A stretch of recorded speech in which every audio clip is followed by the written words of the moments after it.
মানুষ কি করে কলম দিয়ে লেখা, হাত দিয়ে লেখা, আঙ্গুল দিয়ে লেখা।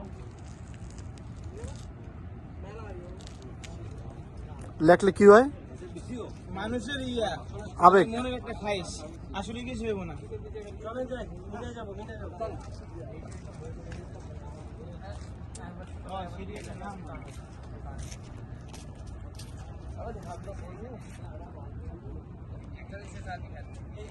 নিচে দেখেন, নিচে দেখেন, খালি লেখা লেখা লেখার অবস্থা পড়ুন না।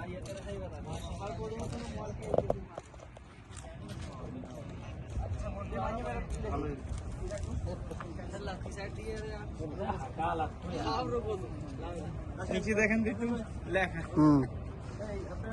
মানুষ যে যার মতো লিখে রাখছে, বাংলা, ইংলিশ, আরবি, উর্দু, ফার্সি, নানান ভাষায় যার যার মনের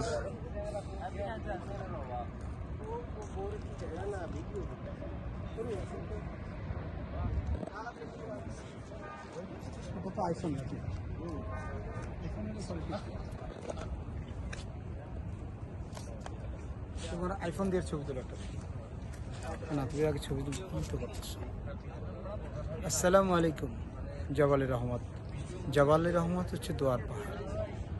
বলা হয়, জনশ্রুতি আছে, হযরত আদম আলাইহিস সালাম বিবি হাওয়াকে খুঁজতে এই পাহাড়ের কাছে এসেছিলেন। তারও অনেক বছর পরে মহানবী সাল্লাল্লাহু আলাইহি ওয়াসাল্লাম ঈদের হজের ভাষণ এখান থেকে দেওয়া হয়েছিলেন। সেই কারণেই হজ যাত্রীরা, হাজিরা আরাফাতের দিন এই পাহাড়ে এসে ভিড় করেন। এটাকে দোয়ার পাহাড় বলা হয়।